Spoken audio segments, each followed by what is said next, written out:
In financial services क्या है। तो सबसे पहले हमें समझना होगा कि फाइनेंशियल सर्विसेज क्या होता है। तो ये फाइनेंशियल सर्विसेज होता क्या है, फाइनेंशियल सर्विसेज दो तरीके की कंपनी ऑफर करती हैं। यदि हम कंपनीज के क्लासिफिकेशन के बेस पर फाइनेंशियल सर्विसेज को समझें तो वो जो दो तरीके की कंपनी है उसमें फर्स्ट है असेस मैनेजमेंट कंपनी जिसको हम बोलते हैं एएमसी, और दूसरा है अपना लायबिलिटीज मैनेजमेंट कंपनी जिसको हम बोलते हैं एलएमसी।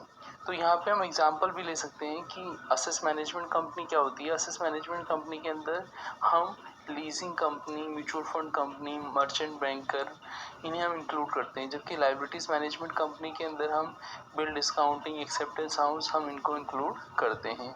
ये तो उन्हें फाइनेंशियल सर्विसेज का जो मीनिंग पड़ा, किस बेसिस पर पड़ा, types of companies who offer financial services. अब हम पढ़ते हैं फाइनेंशियल सर्विसेज का जो इसके टाइप्स ऑफ फाइनेंशियल सर्विसेज के बेस पर हैं, फाइनेंशियल सर्विसेज के क्लासिफिकेशन पर बेस्ड है, हम उस टाइप्स को पढ़ते हैं। जैसे कि हमने ऊपर हेडिंग पढ़ाई था, लेक्चर में हेडिंग क्या था, fund and fee based financial services. तो फाइनेंशियल सर्विसेज के अंदर जो fund and fee based services हैं ये ट्रेडिशनल सर्विसेज हैं। और आपने आगे देखा है and innovation made in India in recent past in financial services. जो सेकंड पार्ट बता रहा है वो आपको बता रहा है मॉडर्न फाइनेंशियल सर्विसेज के बारे में बता रहा है। जैसा कि हम देखें तो फाइनेंशियल सर्विसेज क्या होती हैं। फाइनेंशियल सर्विसेज के अंदर वही जैसे हमें इंडियन फाइनेंशियल सिस्टम के अंदर पढ़ा था, एक एरिया रहता है एरिया ऑफ सरप्लस, दूसरा रहता है एरिया ऑफ डेफिशिट। जो एरिया ऑफ सरप्लस रहता है वो लेंडर होता है जो पैसा देता है, और जो एरिया ऑफ डेफिशिट रहता है बोरोवर होता है जो पैसा लेता है। और इनके बीच में जो फाइनेंशियल सिस्टम के कंपोनेंट हैं, चाहे वो फाइनेंशियल सर्विसेज हो, चाहे वो मार्केट हो, चाहे वो इंस्टीट्यूशंस हो, चाहे वो इंस्ट्रूमेंट्स हो, वो उसके अंडर में वर्क करते हैं। तो यहाँ पे हम ये देखेंगे कि फाइनेंशियल सर्विसेज की जो टाइप्स हैं वो कौन कौन से टाइप्स होते हैं। फाइनेंशियल सर्विसेज को हम क्लासीफाई करते हैं, टू टाइप्स की फाइनेंशियल सर्विसेज होती हैं। पहले ट्रेडिशनल सर्विसेज जिसमें हम फंड बेस्ड और फी बेस्ड सर्विसेज पढ़ते हैं। हम फंड बेस्ड को नॉन फी और फी बेस्ड को नॉन फंड सर्विसेज भी बोलते हैं। और दूसरा रहता है अपना मॉडर्न एक्टिविटीज़।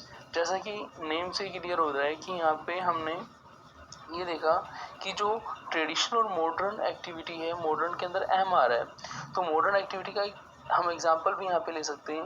M&A एडवाइजरी लिखा हुआ है, मर्जर एंड एक्विजिशंस। तो मॉडर्न से मर्जर एंड एक्विजिशन को आप याद रख सकते हैं। इसके अलावा आपकी अनमॉडर्न या नॉन मॉडर्न या ट्रेडिशनल की हम बात करें तो अनमॉडर्न से हम किसको याद रख सकते हैं, अंडर राइटिंग को हम याद रख सकते हैं। अब ये होते क्या हैं इनके बारे में हम डिटेल में डिस्कस करते हैं। जैसा कि हम पहले ही आपको बोल रहे थे कि फाइनेंशियल सर्विसेज की जब मीनिंग आती है तो हम उसको टू बेसिस पर मीनिंग को समझते हैं। पहला हम इस बेसिस पर मीनिंग को समझते हैं कि जो कंपनी फाइनेंशियल सर्विसेज प्रोवाइड कर रही है वो या तो असेस मैनेजमेंट कंपनी होगी या फिर लायबिलिटीज मैनेजमेंट कंपनी होगी। तो असेस मैनेजमेंट कंपनी होगी तो वो ये कंपनी होगी, लायबिलिटीज मैनेजमेंट कंपनी होगी तो ये कंपनी होगी। तो इस तरीके से हम डिफाइन कर सकते हैं फाइनेंशियल सर्विसेज को। फर्स्ट टाइप ऑफ कंपनी जो फाइनेंशियल सर्विसेज ऑफर करते हैं। दूसरा हम फाइनेंशियल सर्विसेज को कैसे डिफाइन कर सकते हैं कि कुछ सर्विसेज ऐसी हैं जो आपकी स्टार्टिंग से हैं, जिन्हें हम ट्रेडिशनल सर्विसेज बोलते हैं, जैसे जिनको हम अनमॉडर्न बोलते हैं, जैसे अंडर राइटिंग का हमने एग्जांपल लिया।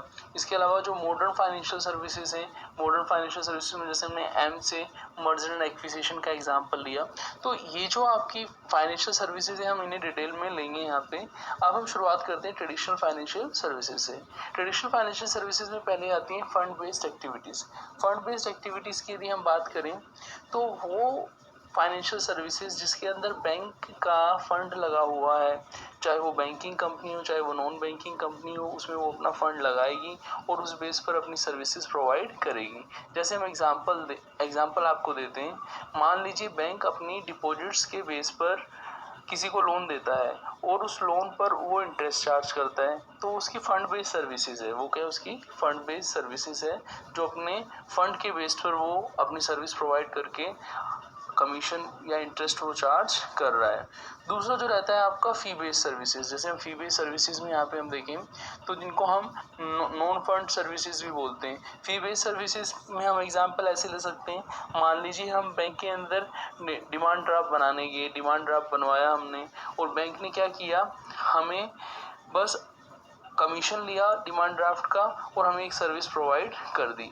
तो यहाँ पे हमने जो फंड बेस्ड और फी बेस्ड फाइनेंशियल सर्विसेज को समझा है, ये हमने एक बैंक के एग्जांपल के थ्रू समझा है, लेकिन फाइनेंशियल सर्विसेज का स्कोप थोड़ा वाइड है, तो उसको हम वाइड सिनेरियो के अंदर यदि हम देखें तो क्या है, करंट सिनेरियो क्या है हमारा फाइनेंशियल सर्विसेज का। यदि हम फंड बेस्ड की बात करें तो जो भी अपनी शेयर मार्केट के अंदर हम बात करते हैं, जैसे मैंने आपको बताया कि फंड बेस्ड क्या है, आपकी ट्रेडिशनल है, अनमॉडर्न है। तो अनमॉडर्न का मतलब है अंडर राइटिंग कमीशन हुआ, जैसे अंडर राइटिंग सर्विस रही, चाहे वो प्राइमरी मार्केट की हो, चाहे वो आपका सेकेंडरी मार्केट के अंदर भी होता है। जैसे प्राइमरी मार्केट के अंदर तो अंडर राइटिंग होता है, सेकेंडरी मार्केट के अंदर तो हम एग्जिस्टिंग बायर हो जाते हैं, तो हम शेयर्स डायरेक्ट ही परचेज कर सकते हैं, वहाँ अंडर राइटिंग की जरूरत नहीं पड़ती। फिर आपके मनी मार्केट के इंस्ट्रूमेंट्स हुए, तो ये एक तरीके से जो आपकी सर्विस हुई, इसके अंदर क्या होता है, फाइनेंशियल कंपनी को क्या करना पड़ता है, अपना पैसा लगाना पड़ता है, फंड लगाना पड़ता है।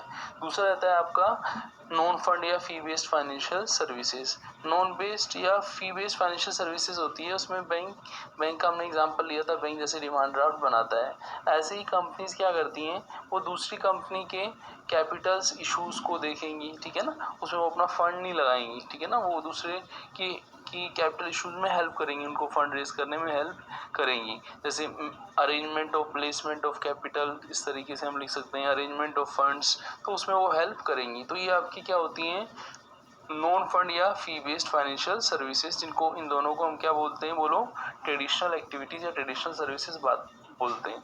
अब हम बात करेंगे मॉडर्न फाइनेंशियल सर्विसेज की।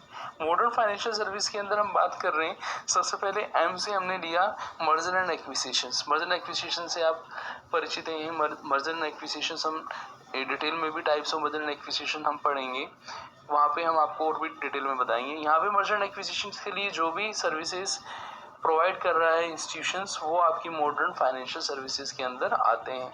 मर्जर एंड एक्विजिशंस का थोड़ा मैं आपको ब्रीफ बता देता हूँ। जो मर्जर होता है वो हैपन होता है इक्वल्स के बीच में, और एक्विजिशंस जो होता है, एक्विजिशंस के अंदर ये होता है कि जो एक्वायर करने वाला होता है वो बड़ा होता है, और जो जिसका बिजनेस जो बेच रहा है सेलर, वो क्या होता है, छोटा होता है। तो मर्जर एंड एक्विजिशन की सर्विस क्या होगी, मॉडर्न सर्विसेज होगी। इसके अलावा प्रोजेक्ट एडवाइजरी की सर्विस है ना, प्रोजेक्ट एडवाइजरी के अंदर हम जैसे क्या करते हैं, कोई हम प्रोजेक्ट स्टार्ट कर रहे हैं, उसके लिए हमें क्या क्या प्रिपरेशंस करनी पड़ेगी, वो इसके अंदर आता है। इसके अलावा कैपिटल रिस्ट्रक्चरिंग के लिए, कि हम अपनी कैपिटल को रिस्ट्रक्चर कर रहे हैं, जैसे कैपिटल रिकंस्ट्रक्शन या कैपिटल रिडक्शन अकाउंट्स के थ्रू हम करते हैं उसको। तो ये सब चीज़ें हम मॉडर्न एक्टिविटीज़ के अंदर पढ़ते हैं। तो हमने इस वीडियो के अंदर यही देखा है कि फाइनेंशियल सर्विसेज जो होती हैं उनके टाइप्स कौन कौन से हैं, उसके अंदर हम और भी अब डिस्कस करते हैं। जैसे कि मैंने आपको बताया था कि जो मॉडर्न फाइनेंशियल सर्विसेज हैं, ये ईयर बाय ईयर क्या होती हैं, बढ़ती जा रही हैं। जैसे हमने देखा रिस्ट्रक्चरिंग ऑफ जो आपकी सिक यूनिट्स हैं, उनका रिस्ट्रक्चरिंग का प्रोसेस जो रहता है वो आपका क्या रहता है, मॉडर्न फाइनेंशियल सर्विसेज रहता है। इसके अलावा मर्जर एंड एक्विजिशन में आपने जॉइंट वेंचर, फाइनेंशियल कॉर्पोरेशन यदि आप पढ़ते हो तो वो भी क्या रहता है, आपका मॉडर्न फाइनेंशियल सर्विसेज रहता है। इसके अलावा ऐसी कोई भी चीज़ जो ट्रेडिशनल के अंदर आपने नहीं पढ़ी है, वो सारी किसके अंदर आएंगी, मॉडर्न के अंदर आएंगी। इसके अंदर हम बात करेंगे एक्सचेंज रिस्क को भी हमें पढ़ते हैं। इसके अंदर हम पोर्टफोलियो जो होता है कॉर्पोरेशंस का, उसको भी पढ़ते हैं हम, रिस्क मैनेजमेंट को भी पढ़ते हैं। तो ये छोटी छोटी जो नई चीज़ें हैं, इन सबको हम लिख सकते हैं कि फाइनेंशियल सर्विसेज के अंदर, मॉडर्न फाइनेंशियल सर्विसेज के अंदर ये चीज़ें आती हैं। जैसे क्लियरिंग की सर्विस हो गई, आपका सेफ सिक्योरिटीज कस्टडी की सर्विस हो गई, ठीक है ना, कलेक्शन ऑफ सिक्योरिटीज़ की सर्विस हो गई। तो ये सब सर्विसेज जो थी आपकी ट्रेडिशनल सर्विसेज के अंदर नहीं आई थी, इनको हम किसके अंदर पढ़ रहे हैं, मॉडर्न के अंदर पढ़ते हैं। शॉर्टकट ये है, बिल्कुल आप एक शॉर्टकट याद रख लीजिए कि जब आप टाइप ऑफ फाइनेंशियल सर्विसेज पढ़ रहे हो, तो पहली होती हैं जो आपकी होती है ट्रेडिशनल, जिनको हम नॉन मॉडर्न बोलते हैं, अनमॉडर्न बोलते हैं। उसके अंदर अंडरराइटिंग प्राइमरी मार्केट्स के अंदर हम करें, ठीक है ना, शेयर्स की हम सेल परचेज करें सेकेंडरी मार्केट में। इसके अलावा ये तो हमने कैपिटल मार्केट की बात की, प्राइमरी और सेकेंडरी। इसके अलावा मनी मार्केट के अंदर जो डील करते हैं वो फंड बेस्ड सर्विसेज होती हैं। इसके अलावा भी फंड बेस्ड के अंदर हम ट्रेडिशनल के अंदर फंड बेस्ड, और दूसरा पढ़ते हैं हम नॉन फंड या फी बेस्ड सर्विसेज पढ़ते हैं। तो जो फंड बेस्ड और नॉन फंड बेस्ड के अलावा जो भी सर्विसेज हमने पढ़ी वो सारी मॉडर्न के अंदर आएंगी। और मॉडर्न के अंदर मैं बार बार आपको बोल रहा हूँ, मॉडर्न एम से है तो इसके अंदर मर्जर एंड एक्विजिशंस हुआ, कैपिटल रिस्ट्रक्चरिंग रहा, प्रोजेक्ट एडवाइजरी रहा, कोलैबोरेशन का रहा, आपका जॉइंट वेंचर का रहा, पोर्टफोलियो मैनेजमेंट का रहा, आपका क्लियरिंग सर्विसेज का रहा। तो ये सब चीज़ें आपको थोड़ा डिटेल में पढ़नी होंगी और इन्हें हम आगे नेक्स्ट वीडियो के अंदर डिटेल में हम one by one in module को हम लेते हुए चलेंगे।